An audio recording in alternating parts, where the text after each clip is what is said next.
Like, momentum in call is important. How are you opening? How are you framing? How are you doing discovery? How are we eliminating objections before we price drop? Broke people focus on saving money. Rich people focus on saving time. There we go. Mindset, games, sales, business. Like, dude, you're freaking, you got me fired up. And I I'm love going to go the rewatch game, this man. podcast. I love the game. Everything's relative. Money is relative. Like, if you make $100,000, but you're in a place where people make $30,000, you're going to feel really good about yourself. Feel real good about yourself. Hey, let's drop a bomb real quick. Anybody that wants to make more money in 2025, you have the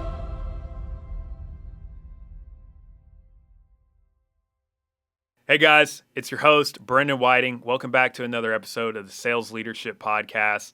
Today, I got my boy, Ajay. He's from Dallas, Texas, in the house repping. And guys, Ajay is a beast. I'm helping him a little bit build his coaching program. He's just now launching. And this guy right here you're looking at, right? He helps people invest and flip land, right? We're going to talk a little bit about it. And his first year, he made $500,000 doing this in this business, right? So it's real money, and you're looking at him right now. He's 26 years old, so he's super young, right? I'm 25, he's 26. Anybody watching this 18 to 25, dude, plug into this because this process is lethal, and this guy's a genius, okay? So first things first, welcome to the show, brother. Hey, thank you. Pleasure to have you, my man. Pleasure to be here. Yeah, excited to jump in and drop some value. So, first things first, man. Break down, your journey to getting into land investing. Because, I think a lot of people might hear that, and they're like, what is that? How does that work? Totally. And, everything like that. Yeah, man. So I think a lot of people understand some level of this business with houses, right? You hear about house wholesalers, house flippers, and it makes sense to them because you understand the seller, you understand the buyer, and you understand the product, okay? So what's interesting about land is because most people don't understand one of those three things, it actually keeps them away from the business. And because of that, it's been much more insulated to competition. I'm not saying it hasn't gotten more competitive as I've been in the past, almost 5 years now. Yeah. But because of that, the sellers you're approaching, they're typically in a different situation. What's interesting about vacant land is a lot of times it's owned free and clear. There's not a mortgage on it. That gives me a lot more opportunity to get creative with my financing and how I pick it up, pricing, all types of stuff, right? A lot of the people we deal with are oftentimes people that inherited the property, don't live near it, bought it a long time ago and don't have plans to go down there anymore. And so anyways, man, when I was getting started, it was funny because I jumped into real estate just like everybody else. I started down the Bigger Pockets train, right? I think is a big one back when Brandon Turner was big out there. Awesome guy. We've got some mutual friends. And I just remember looking at, house flipping, house wholesaling. And I was like, dude, I get it, but I don't get it because the numbers were just so big. I was 22 years old. I had maybe $5,000 in my name, right? Yeah. And I was looking at that stuff, and I was like, dude, I can't confidently talk to a seller and be like, yeah, I can get you $350 for this house, right? I can't confidently raise money and be like, yeah, man, I know how your money's going to perform when you invest with me. Yeah. And I don't know that I can really say with confidence, I know how quick this thing's going to sell. I know what it's going to sell for. So you were basically you were intimidated a little bit for sure, by the wholesale thing, for sure, which makes a lot of sense. That's super valid. Now, I told you guys he's really smart. You already started dropping bombs. You said people need to understand the buyer, the seller, and the product. Right. I've never heard it described like that. That's cool. Totally. But anyway, so you got in, right? And you're intimidated, and then what happened from there? From there, I jumped into the YouTube rabbit hole, right? Yeah. I think, man, guys like us, we're so lucky. It's funny, a lot of older folks have this limiting belief when they hear guys like us are taking home hundreds of thousands of dollars a year, and it's like, man, I understand you're 50 years old and you've never taken home more than 150, but you didn't have the internet growing up, respectfully, right? Internet changed the game. Changed the game, man. I went and I got a college degree, and I learned way more on YouTube in terms of skills that make me money than I ever did in 4 years of a top 10 business school that I attended. Wow, where'd you go? I went to Indiana, same place as Mark Cuban, so most people have heard his name before. Dang, dog. Let's go. When did you graduate? And were you already graduated at 22? So I graduated in 2020. Yeah. The timeline here was basically I graduated midst of COVID, right? And this is really important for the story. So graduated, moved back home with my family in the Chicago suburbs, Yeah. started a job in consulting. So I got corporate job making 68 grand a year, really good company, did $1 billion in revenue. And Great. hold on 1 second. What area were you in? So I Like, did like tech consulting. It was kind of like the got it. bridge between IT and finance. So you were an IT. You were an IT guy, Sort of, yeah. It right? was like, Okay. yes, I understood IT. I wasn't Yeah. like coding necessarily, but I talked to business people and I talked to IT people and I made sure they were speaking the same language. Nice. So, That's cool. yeah, I was kind of like this cool bridge, and communication's always been a strong point of mine, which will make Yeah. sense when we come back into sales training and sales process. But Yeah. I'm a little wordy at times, so let me try to wrap up this original journey. Hell yeah. Got out of college, started my job in July of 2020. I got like 6 weeks in, and I was like, dude, this kind of blows for a couple Yeah. reasons. I had no control over my time. I had no control over my income. And, man, they gave me too much work-life balance, which everybody Yeah. preaches, like, oh, you want this work-life balance stuff. And I was like, no, I'm 22. It's COVID right now, so I have Yeah. nothing to do in my free time except for work out, which you can only do a couple hours a day before you're Exactly. like, okay, I went for a 3-mile Yeah. walk. I rode my bike. Maybe I lifted some weights, but most gyms were closed. Like, I wasn't Yeah. lifting a bunch back then. It was mostly cardio for me. I would like jump rope, run, walk, bike. And there were some cool trails where I lived for that stuff, but you could only do so much of it, right? Exactly. So I've got the remainder of my evenings, and I was like, screw it, man, I'm gonna start a business. Went down the real estate rabbit hole, found land flipping through this guy, Seth Williams, over at RE Tipster. Really good friend of mine now. He was at my wedding this past June. Let's so go. really cool guy. Can't say enough kind words about him and what he's done for my life. But I Nice. bought his course. I took action. 3 weeks later, I had my first deal. What was really cool about land, so earlier I was talking about seller, buyer, product. The thing I liked about it that was different than houses was Yeah. my barrier to entry. Like, you can buy lots as cheap as a couple $100 up to a couple $1,000. And like I said, I had $5,000 in my name, and I was blessed enough that I didn't have debt. I had scholarship, so I didn't need to take on student debt. I bought my car in cash, and it was a hail-damaged Nissan Sentra that crapped out on me a little bit later, but at the time, Love thing it. was awesome. Got me from point A to point B. It's all I Yeah. needed at that age, right? Yeah. So I jumped in, sent out my first direct mail campaign. That was the marketing channel I used to use. Seller calls me up, talked to him, negotiated. I picked up this lot for $2,000 plus $1,500 in back taxes. And you actually closed on it. I bought it. You Yeah, bought it yourself, so you owned it. I owned it free Nice. and clear. And what does it mean to you paid back taxes on it? So Yep. was it a foreclosure lot? So Is that how that it works? hadn't gone that far into foreclosure. What I did is I approached the county and said, hey, give me a list of everybody that's behind on their taxes. It's public record. And then I paid somebody on Fiverr to go scrub it out. So for just to- anybody who's listening, right? So first step, you went to the courthouse. Yep. You were like, hey, give me that list. Totally. And you Give can me- call up the, I think it's Yeah. the county clerk or tax assessor. It's Yep. different in every county, but somebody at the appraisal district, the county clerk, somebody there. And if it's not them, they'll point you in the right direction, right? Got it. And I said, hey, give me a list of all the people that are behind on taxes. I sent out mailers to everybody. Guy calls me back. I bought his Wow. lot, $3,500 all in. I found a realtor that was a 6th generation native to the area. So, like, knew everyone, knew everything. She had that thing sold in like a week at $15,000. Wow. Yeah. That was your first deal. That was my first deal. So the next day that after that closed, right? Were you like, did you go into your job and you were like, I quit? Or the Wolf of Wall Street? For Hey, sure, Hey, man. Paulie. I quit. You don't need to tell my wife. No, Yeah, listen, I quit. Yeah, no, man, I wasn't quite that aggressive. It's funny. I stayed in that job a lot longer than I needed to, and here's Yeah. why: is I didn't understand business as much as I thought I did for probably another 2 years. And here's what I mean by that, okay. man. Like, you're a killer when it comes to business and sales. At a certain point in your career, your brain kind of clicks and you understand revenue generating activities. You understand inputs and outputs. You understand, hey, dude, if I've got all the time in the world, I know how to fill it to make more money. Yeah. I didn't get that yet, and I knew I didn't get that. So it didn't make sense for me to quit yet, where I was like, I don't have unlimited leads. I don't have unlimited cash to generate leads. I don't really know how to cold call yet, if that's a thing that works or whatever. You I were was just so doing the new. direct mail play. Exactly. You found a play that worked and you weren't confident that could be the full-time thing. Totally. And direct mail is expensive, to be honest. So you might Really? send out a couple thousand letters, and mail just keeps going up in prices. Stamps get more expensive. We don't need to talk about direct mail too much. But did you say that you paid somebody on Fiverr to send, or did you send them out yourself? So I did I paid a service that I uploaded a bunch of data in bulk and they sent it Yeah. out. So I wasn't like at home licking envelopes necessarily. I have done some version of that, and I've handwritten letters before, and I send sellers flowers or Applebee's gift cards. I get creative with my outreach and stuff sometimes. sick. It's fun. Yeah. And it usually gets people back on the phone. But early on, I did pay somebody on Fiverr just to scrub out stuff that was houses at the time. Yeah. And they were able to just like filter it all out. So I just had a list of landowners that were behind on taxes, and that's who I hit up early on. Love it. So question for you at this point, right? So is this something that people could do part-time? For sure. Yeah, because it sounds like, I mean, you had a full-time job for 2 years. Yeah.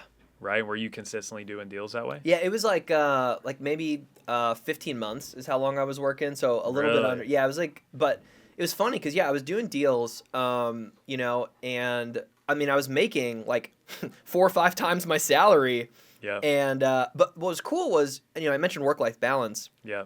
I kind of got in a groove of I was working from home. I didn't need to go into the office. Yep. I showed up to my meetings. I got my work done, and I'm really good at what I do, just all the time. If I'm going to do something, what's that old expression? Whatever you're going to be a good one. Yeah. You know, so when I did something, I was good at it. I was present, and I made sure I did a good job. I was always on time. I always got my stuff done. Yeah. Yeah, man, that's the only way to do life, in my opinion. Otherwise, like, what's the point of being here? Like, if you're just going to, like, half-butt your way through everything, you know, like, come on. Well, I tell people all the time, right, because it sounds like you and I can relate a lot in that I was never interested in video games. I was never interested in like some fake like escaping reality. Like I was never focused on leveling up my NBA 2K player stats. I wanted to level up my real life stats. Yeah. You know what I mean? Like so many people are focused on like what Netflix show they're going to watch next and what the characters are doing. And, you know, I watch a Netflix series and I'm like, oh, that's cool. But, you know, I'm winning real in real life, man. You know what I'm saying? No, man, I'm with you. So, and this is actually something I talk about with my wife, Erin, a lot because I've never been a guy that's super into like Lord of the Rings, Harry Potter, any of that stuff. And it was probably just a couple years ago I realized it's a form of escapism. Like you're so drawn to those realities because you don't love the one you live in, which I am probably going to get torn up in the comments about that because some people are diehard fans of this stuff. They're coming for you, bro. Man, if they do, they do. Bless you, and like I hope the best for you. You know. well, I'm the same way, dude. Like I just like I can't have fun, and this is actually something I don't talk about a whole lot. That is how I changed my life. Right, I would go to the bars. Like I think you know my story. Like 17, 18 years old. I started doing a lot of drugs. Dropped out of college. Got arrested. You know that stuff's not good, right? right. So I dropped out and I went down that rabbit hole for like 3 to 4 years. And I remember at first it was fun, right? I was like, I'm young. This is what you're supposed to. You're supposed to get drunk and do stupid stuff. That's what everyone tells you. And then I remember when right around the time I started to really change my life, I like just going to the bars and drinking. It wasn't fun anymore. And I noticed like I noticed the people around me, they enjoyed it way too much. Yeah. And I was like, you guys actually are like, I started to like kind of be in my mind when I'd go out because I'd be like, dude, I don't even like this. Like, I don't even need to be here. Like, I got so much other important stuff I could be doing. Totally. And once I started to realize that, like, it was just it was just kind of like a spiral that led me to being like, dude, I don't want to do anything but actually move my life forward. Totally. You know, and another thing, people all the time come out here. Like people come to seminars, they're like, dude, Arizona's so nice. Like, have you been to the Grand Canyon? Have you been hiking? Have you done this? And like, I like all that stuff, right? For sure. But I'm like, I haven't done that. I'm like, you know what I've been doing? I've been driving my ass from home to work and back. And that's why I'm the number one motherfucker out here. Totally. You know what I'm saying? Totally. So, yeah, dude. But anyways, go ahead. No, man, I love it. This. I love it. So I was basically able to balance both and work about 15 hours a week. And it's funny because like, I did, and like not bragging about myself, but I did such a good job at my W-2. They actually promoted me early, which made me feel kind of bad when I was quitting like 3 months later and I knew I was quitting. They gave me a bonus, they gave me a raise, they gave me a promotion, new title, all this stuff. And I was like, man, they have no idea I'm leaving soon. And, you know, when I did leave, everyone got it. Because I was like, hey, I've been doing this thing. I'm making like 5 times more doing it, 20 hours a week right now. I'm finally starting to understand, you know, what to do with my time. So nothing against you guys, nothing against the company. You know, it was really good, man. Everyone was super respectful. I'm actually still close with who was my boss back then. He lives in Dallas. So when I moved out there, we started getting breakfast like every couple of months. And he ended up quitting and starting a business. And so we've just stayed connected, man. He's a cool family guy, 10 years older than me, tons of wisdom, fitness guy, faith guy, family guy. So we bond on it all. And he's a cool guy. I love how you're such a relational guy. You're a lot like me. Like, like one thing I noticed in your stories is like, you don't burn bridges. No, unless I need to. Unless you need to. Sometimes you need to. Totally. But like for the most part, like you seem to have a very good grip on all your relationships. You take good care of people, and Yeah. that's cool. So Yeah, and I like to just real quick on that because I think this is important. I like alliteration and assonance a lot. So you're gonna hear me say all this funky stuff, but I like to say boundaries before bridges. So before I need to burn a bridge, I try to set a boundary first because yeah, I don't like, I don't want anyone to have a negative, unpleasant experience because of me. yeah. But if I haven't ever communicated a boundary, it's not their fault yet. You know what I You mean? know, that's so good you bring that up. One thing that I've learned about relationships, I actually learned this from Andy, right? Mm. Is that you like that's most people aren't very direct, right? Mm. Most people you could be doing something that offends me, but I don't tell you, and then it builds up resentment. And Totally. like pretty soon, I'm like in my head, I'm like that Aj guy's just a freaking asshole, Piece of crap. and you Yeah. don't even know the whole time. No and then idea. and then one day you'll do it, and I'll hit a breaking point. I'll snap You just on blow you. up on I'll be me. like, dude, you're such an asshole, blah blah blah blah, and you'll be like, Like, dude, I thought we were buddies. I thought we were best buds. Yeah, right? Like it's weird how that happens like that, and that happens to a lot of people. Yeah. Right. So that's one of the keys for us. Like that's one of Andy's keys to leadership is like, if you're on a team or if you're the leader of a team, when you feel a certain way about somebody, the minute you feel it, like before you internalize it and start, like really like starting to resent people, just go Yeah. approach them. Be like, hey, I Totally. feel this way about you. I feel like when you did this, you were like trying to sabotage me or make me look bad, and I just wanted to tell you it hurt my feelings. And then most of the time, people will be like, dude, I didn't even know. Yeah, I had no idea. You know what I mean? And Right. like basically what you're talking about, like you set boundaries with people. Right. And then Before- people that disregard it entirely and are like, dude, like F off, you're thinking too much into this. It's like, Exactly. all right, it's probably is a bridge that needs to be burned, unfortunately. Exactly. Right. But people that respect boundaries, like, and if they're respectful of them, it tells me, okay, they continue to earn a place in my life. Exactly. And like, I don't mean that in like a facetious way, but man, when you're somebody that is like head down, growing your life, growing your business, like I want to live a life where like my marriage is something I look back on and I can say I'm proud of that. Yeah. Where, my life is something I look back on and say I'm proud of that. Where I get to leave a legacy of people that I helped, regardless of if it's just through my kids, regardless if it's through everybody else I was able to impact through my giving, my donations, like all that stuff, man. And I told you this, and I'll say it here on this podcast publicly. One of my goals this year is to be able to tithe at least $100,000. To do that, I need to make a ton of money, man. You can't make 75 grand and go tithe 100 grand. Yeah. You know what I mean? But people sometimes tell me they're like, dude, I don't need to make a lot of money. Money's not everything. I go, let me ask you this: is donating money to your church important to you? Yeah. Okay. You think if you make more, you can donate more? Totally. Yeah. How about your family? How about anybody important to you in your life? Like it's crazy. It's crazy, man. It's crazy how the world has programmed us to think that making a lot of money Is is a bad somehow thing. a bad thing. Right. And I think one of the like poverty beliefs I believe it comes down to a belief system. That Right. rich people have a belief system, people in poverty have a belief system. They're completely different. Yeah. I had poverty beliefs, right? Totally. And one of those was feeling bad about making money, right? And when I finally let go of that belief was when I really broke through, right? Because I used to be ashamed. When I sold cars, I'd walk around, I'd be like, oh, I'm that guy. I made 25 grand last For month sure. selling cars. And when people ask, I'd be like, I do all right. I'd never want to say. And now I'm like, dude, I've made $100,000 in a month before. Let's go. Multiple times. Yeah. And I openly share that. And the only people that get triggered by that are people that are insecure with their own results and what they're doing. But any confident person, when they hear about somebody winning, they're not going to You attack should you. celebrate them, man. Right, Celebrate. exactly. Like, why do you care if people are beating you unless you're competing? But honestly, Exactly. it's a signal to me. Like, if somebody's Exactly. beating me at a game I'm playing, I need to learn from them. They're doing something Exactly. I'm not. They've got some competitive advantage on me. They're hiring better Yeah. than me. They're training better than me. Or they're just doing the work, right? Exactly. I know, like, man, so many business owners, we've got an ego, right? Yeah. Where it's like, you all, like...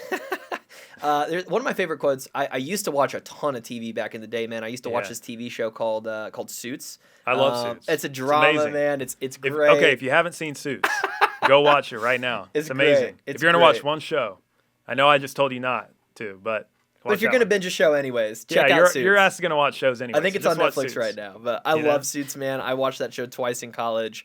But I remember this quote between Harvey and Mike where he's just like, "Oh, dude, we're gonna do this thing because we know he's gonna have an ego complex." And we're like, "Well, how do you know he's gonna have an ego complex?" And he says, "Every lawyer has an ego complex." Yeah. And it's kind of the same thing with business owners. As much as we have to do a lot of self work, right, to Yep. get rid of that ego. And there's a place for it, and then there's a place to not have it. Yep. But I like to use it to my advantage where I can recognize my shortcomings and be like, I'm falling short here, Yeah. right? And it's like my ego telling me I'm better than I am. But like, if I need a reminder, this guy just told me he brought 100 grand into his bank account and I only brought 25 this month. Yeah. Like, there's something there. Like, you might think you're hot stuff, but Yeah. he's doing better than you, man. It's like it's your greatest asset, but at the same time your biggest liability too. Totally.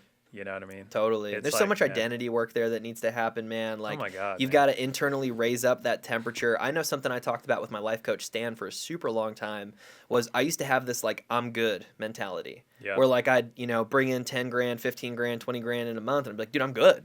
Yeah. Like, my personal expenses are low, man. My wife and I do not spend more than 10 grand a month most months. Yeah. Right? And that doesn't include, like, business expenses, obviously. But in our personal life, we live pretty cheap. And I don't make money because I want to live like more lavishly That's how me and GR necessarily. too. Yeah, Yeah. like it's cool, man. Like I like where we rent. I like how we live our lives. Our cars are paid off. I drive Yeah. a 2021 Honda CRV now. It's like Yeah. it's fine. You know what I mean? Like I'm Yeah. cool. But I think what's so interesting about it is like I love the game. Dude, right? that's me all day. Yeah, like, I say that love all the the time. game. And something we were talking about last night at dinner that I've just been thinking through is like when you make more money, you buy yourselves into rooms with super interesting people, Yeah. right? Like I want to be around people that learned the game because PBD, Patrick Bet-David, somebody we Yeah. both look up to and have paid a lot of money, Yeah. he talks a lot about reinventing yourself at new stages. Like I had to be a new guy to Yeah. make 100 grand. Right? Yeah. And I've got to be a different guy to take home $1 million. And I've got to be a different guy after that to take home 3 and then take home 5 and then take home 10, right? Yeah. And this year, I'm recreating myself to take home $1 million. I've never done that in a year before. I love right? that. And so I know there's a ton of work. I know the Ajay Yeah. that I was needs to die. And back to identity and boundaries and bridges, you got to be careful who you share your goals with. Because really quickly, That's facts. if you share them with the wrong person, they're just going to give you hate. And it's Yeah. not anything about them, but to what we were talking about earlier with people that bust your balls, so to speak. Yeah.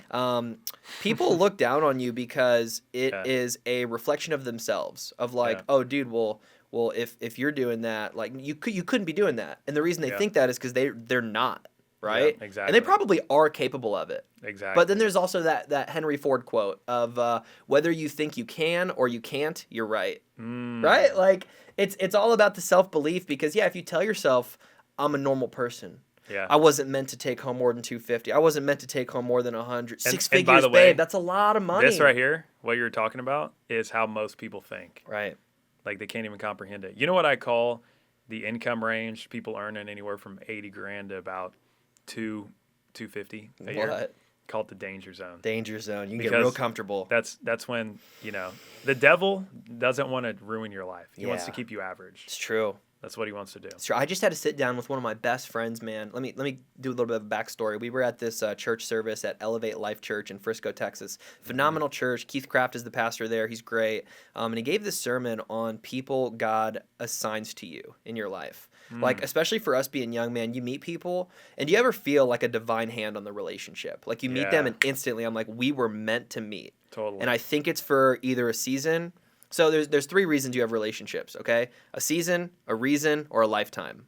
Right? A season, good. a reason, or a lifetime. Yeah. I try to get rid of reasonal, friends, especially if it's past reasons. Oh, we went to the same high school. We ran cross country together. We did that stuff. Like, Yeah. hey, man, bless their hearts. I hope the best for them. But we just don't need to keep having a relationship. It's not anything bad about you. Yeah. But this relationship, like, man, all my friendships and all my relationships in my life, I want to make sure that we help each other become the versions of ourselves that we're capable of. Like, I got to push you, brother. You got to push me. That's And right. sometimes that means versions of us that we can't even see for ourselves. But your friends that are rooting for you and want you to win, they see Yeah. it. And they're like, dude, come on. You can be commanding some big rooms, doing some big stuff in the world. Yeah. Right? And I feel like I'm going down like 70 different side tangents, but I just want to pack all the value in that I Oh, can in dude, the this time is we've value got, packed. man. No doubt. I love it. No, I relate to that. I tell people all the time, I'm like, for a long time, I distanced myself from like the people I grew up with. Like I still do. Like, For sure. you know, if anybody wants a tip on the greatest way to reinvent yourself, it's to move to a completely new town where you know nobody. Totally. You did that too, right? I did, yeah. Fastest way to recreate yourself. I remember when I got presented the opportunity to work for Andy. He said, and dude, the best part is, like when you move out here, no one knows you. No one knows who you were. You can be whoever you want to be. How beautiful. You can restart. And that was probably the most attractive part to me. Yeah. Because, you know, the hardest thing to do is recreate in front of other people that already know you. Yep. Because you get to a point where you don't like yourself. And you say, hey, I want to change some things. I want to start working out. I want to start making more money, studying. And then you go around the people that have known you for the past 25 years. And they're like, they see you going to the gym and they see you reading. And they're like, you don't read. You don't work out. Yeah. Like, what is this? What are you what kind of doing? phase are you in? Yeah. What are you trying to be, man? That's the worst kind of people to be around. Totally. You know, and like, so for me, I moved out to Arizona 3 years ago. And I was in that danger zone where I had been in the car business earning $250,000 a year. And I was like, I'm doing good, babe. And I quickly found out that 250 in Arizona, you're fucking broke. You're broke, yeah. Working for Andy Elliott. It's the same in Dallas, man. Right, where you got all these expenses, like it's just a totally different game. And I look around like it's a blessing to live out here. I remember when I moved from Carbondale to here, like I'm in Carbondale, Illinois, where my rent's $700. I get a place out here, my rent 5X's. I was about to say like $3,000 a month all day, right? Literally, and that's our like in a condo, not even a nice house, mansion in Illinois, but condo here for sure. And I'm like, dude, this sucks. Like higher rent, more responsibility, all that stuff. And quickly I realized I was like, I like high rent. High rent keeps out the losers. You can't like be unemployed and live in a place like this. No. So you're surrounded by people. I start looking around. I'm like, dude, Porsche over there, Corvette over here. Corvettes are like just normal at this point. Like that's like a brokey car. Totally. Right? Like the Porsche is like the actual baller car. But yeah, like dude, it just changes the way you think. Everything's relative. Money is relative. Like if you make $100,000, but you're in a place where people make $30,000, you're gonna feel really good about yourself. Feel real good about yourself. If you make $100,000 working for Andy Elliott, you are embarrassed. Totally. You will hide your pay stub. You don't want anybody to see it because you are terrified to get exposed. That's hilarious. It's so funny. I tell guys, right? I'm like, the people are like, what's it like working for Andy? I'm like, well, here's what it's like. If you make 20, 30 grand a month, you're fucking broke. You're embarrassed. Andy will call on you in a meeting. What'd you make last month? 25 grand. You should be embarrassed. Yeah. You want to be. Love that. You're not even the hero for your family. Jeez. Like what? You're failing your family. What are you doing? That's tough, man. And you know, people hear that and like, you know, people like to bust your balls, for sure. like you said, and people have their own opinions on it. Right. But at the end of the day, like, whatever you make relative is like what you're gonna get. Like it's always gonna rise and fall on your standards. That's gonna be results. I'll tell you one last story, right? So Wes Watson, right? We talked about him last night at dinner. Yep. Cool guy, right? So he came out and did an event with us. This was almost 3 years ago. So it's so funny, dude. A guy in the audience raised his hand. Wes had just talked for like an hour or so. And the guy goes, listen, man, I'm struggling in my relationship. I'm making a lot of money. But like me and my wife, our relationship is just strained. And Wes, I'll never forget, Wes goes, buddy, what do you make? And the guy goes, I made about 250 grand last year. And Wes goes, well, first of all, if I made 250 grand in a month, I'd be fucking broke. He's like, you should be embarrassed. That's hilarious. He's like, maybe if you stepped it up a little bit, your wife would freaking love you, and you guys wouldn't have any problem. And I was like, that's brutal, but like, I think that guy, I think he needed to hear it, man. Totally. I think he needed to hear it. Totally. You know, but yeah, man. So let's talk a little bit about the land. I think we very well, you know, we hit on mindset really a lot. Yeah. You know, and just to throw it out there, like a lot of people think, what's the hack? What's the secrets?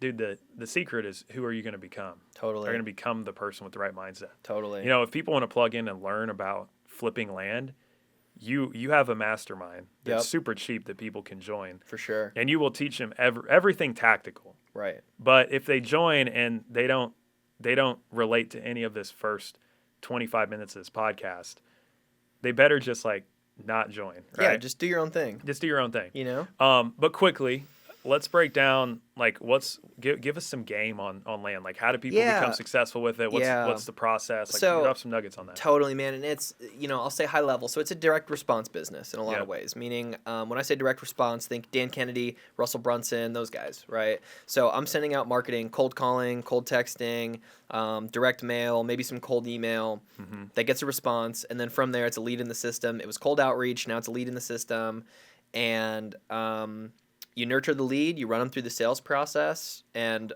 what you're trying to get is a signed contract from a seller that owns a piece of property at 30 to 50 cents on the dollar, right? So if property's worth 100 grand, I want to buy that thing at 30 to 50 grand, right? Nice. And so the way we do that, I mean, number one, there's an element of it that's just numbers. That's the Yeah. reality is not everybody that owns a $100,000 asset is going to sell that to you at 30 to 50 So you grand. gotta play the numbers game. For sure. So you got to be doing enough marketing. Once you've gotten a volume, though, that's where I come in, and my program's called the Land Closers Academy. Yeah. So I'm super focused on building up land closers. Yeah. If you're in vacant land and you want to close more deals, let's talk, because there's a framework for sales. You know what Yeah. I mean? And it's universal in pretty much everything, right? Like momentum in call is important. How are you opening? How are you framing? How are you doing discovery? How are we eliminating objections before we price drop? Yep. Then we price drop. Then we have to isolate and overcome objections when they come, right? One thing on that, right? Because you reminded me of like how we used to train car salesmen. Mm. They say of every 10 people that come in, one of them's guaranteed to buy, one of them's guaranteed not to buy. 8 of them are gonna buy or not buy, depending on how good a job the salesperson That's does. so good. That's So so like that's good. what I'm thinking of when you say that. Yeah, right? totally, man. Totally. Because I Yeah. think the biggest thing with land versus other real estate, like marketing, is your sellers aren't generally super motivated. So it's not like they're about to get a foreclosure happening. Mhm. It's not like they're about to lose their house. It's kind of like, yeah, my grandpa left me this land. It just kind of sits in Alabama. The taxes are $40 a year. I don't need to sell, right? Would you say that if you go to like the county clerk and you get the list of people Tax that delinquent, yeah. tax delinquent, are those the low hanging fruit? They can be. It really Yeah. depends, though, to be honest, because we do that, and then honestly, like we wide outreach. Like we've just like dropped 30,000 letters on people that own a property that have owned it for at least 5 years that don't have a mortgage on it, and that stuff gets deals. It's crazy. Wow, I'm that's not crazy. saying go do that necessarily, because there's a lot of nuance in there, right? Yeah. Be smart with your money. That's a lot of dollars. You could burn 15 grand not knowing what you're doing really quick. And there's two types of people that are out there, I've noticed, right? You've got two types of entrepreneurs. You got like the guy who plays a little bit more paranoid, that doesn't want to spend all his money. But you got some of those guys that are gung ho, that want to For go sure. all in, and they're like, I'll do a 20 grand startup cost. I'll just mail everybody in my freaking community. I'll cold outreach everybody, For sure. and their aunt and uncle too. For You sure. know, so if somebody wants to do that, like that's like guerrilla marketing, right? You just Yeah. freaking 100%. just Spray and pray just- a little bit. yeah, shotgun just mode, freaking play the numbers, like Yeah, and it works, man. It works. Man, I had a thought, and it was really just, you know what it is? I think it's the difference in mindset of playing to win versus playing to not lose, right? So some people in your, like what you talked about, that are ready to just drop money and go, I've met a lot of Yeah. those. They're playing to win. They know how to win. They know Playing what to it win. takes. They understand. The guys that are like, oh, let me try to get this thing perfect and do it. Like, dude, those guys are just never gonna make it. Dude, I heard this the other day. Broke people focus on saving time or focus on saving money. Rich people focus on saving time. There we go. You know what I mean? Totally. Because a broke person's like, well, let me do all my own laundry, all my own dishes, clean my own house, do all my own admin work so I can save money. For sure. And a rich person goes, let me delegate my laundry, my food, my cleaning, my admin work so I can get more time So I can to go make more money and to hire make some sales calls, hire leverage people. activities. Yeah, totally, You know man. what I mean? Totally. So All day. I'm a huge believer in all that stuff, man. So yeah, you got a great assistant. yeah. My assistant Kaylee is on, man. She's dialed. Let's drop a bomb real quick. Anybody that wants to make more money in 2025, hire a dang assistant. Hire an Read the executive book assistant. Buy Back Your Time by Dan Martell. Have you ever read that book? Oh man, I trained my EA by having her read chapter 6 multiple times in that book. That's the one on Game- executive assistants. Game changer. All day. One of the greatest books ever written. Made my mind explode. Totally. You know, literally the same day I read it, I flipped on my Zoom, shared screen. All right, brother, this is how you do this task, made a whole course. Yep. And then now all those little miscellaneous tasks that were costing me 10 to 20 hours a week, when someone needs something, I'm like, Go here. I'm like, hey, Adrian, yo, Done. got a task for you, big dog. For sure. I got to focus on my main activities. For sure. But yeah, man. Well, look, I mean, you basically gave a lot of game on the land investing process. We could make a 5-hour podcast All day. and really educate people on how to do this stuff. But long story short, like, you made $500,000. What year was that? Last year? Or That was my first year. So that was first full year. 2022. So 2022, like, that was your first full-time year?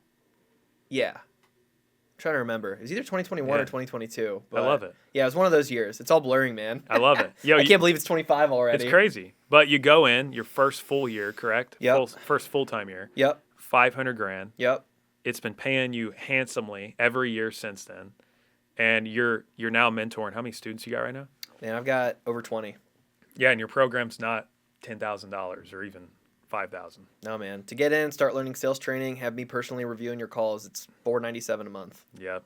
And one thing I've learned about you, and the reason that we spend time together, and the reason I like working with you and helping you promote, is because you're very much like me. You're very intentional. Like, you're not just gonna wing it and hope somebody gets some results. Like, your program is so structured. The way your mind works, where you take complex ideas that would take these people forever to figure out, Right. and you give it to them in like frameworks. So powerful. So I appreciate that, man. absolute beast. I'll say one more thing, right? On the mentorship. I thought of this earlier and I wanted to share it. So Daniel G comes out here, right? Love him. Came out to Lions Den. Let's go. And he said, every salesperson has $100 million locked in the safe, right? And having the information without the coaching is like having the numbers to unlock the safe, but not having the sequencing. Interesting. Like, I got a lock, right? Yeah. You have the numbers. So like, people can go devour YouTube and try to learn this process, and they get all the numbers, but they don't have the sequencing. They're not in the right order yet. Yeah. Once you hire a coach, they can tell you what order to do things. The right thing done at the wrong time is not effective. For sure. It's about doing the right things at the right time. That's so good. Everybody man. needs a roadmap. For And sure. that's the value of having a coach and mentor. For sure. 100%. So I'm super happy to invest in that stuff all the time. Let's go, baby. So is there anything you want to leave the future land investors with? Like any wisdom? Because they probably already picked up that like you're like an encyclopedia of just like mindset, game, sales, business. Like, dude, you're freaking. You got me fired up, man. I'll have to go rewatch this podcast. I love the game. I'll Yeah. say, I think the biggest thing, if you're listening, if you haven't gotten started in some form of business, it could be land, real estate, coaching, sales training, whatever. I don't care. Some online business. It would be find a mentor that's actually making money and just do exactly what they say. Yeah. If you do that, it is crazy how much it can change your life in a year. It's the only shortcut that exists. It's the only shortcut that exists, and with the internet, it makes it so freaking easy. For like Yeah. 5-10 grand, you can change your life. Guys, it's not even me. Don't even pay Yeah. me. Go find someone that teaches something that's a super valuable skill where you can make money really quick. Disclaimer: it does cost money, but not as much money as the ignorance tax. Totally. You'll pay by not having it. Totally. Am I allowed to plug myself? Yeah, plug yourself, bro. Sweet. So if you want to check out more stuff, Instagram handle is @investingwithajay. That's investing with Ajay. My name's spelled AJAY. And then if you want to check out the Land Closures Academy, it's at landclosuresacademy.com. I also put together a free mini course on School. So if you can check out School, just go to Land Closures Academy on School. SKOOL, Hormozzi's thing. And we've got a couple hundred members in there that are good community members asking good questions, and check out the free content. Love it, dude. I'm just going to say this. I would highly, highly recommend you guys hit him up. He's a great mentor and a great dude. So, brother, thanks for coming on, man. Thanks for having me. Yep, let's kill it, guys. Drop your comments below, any questions you have. Subscribe to the show. We'll see you again soon.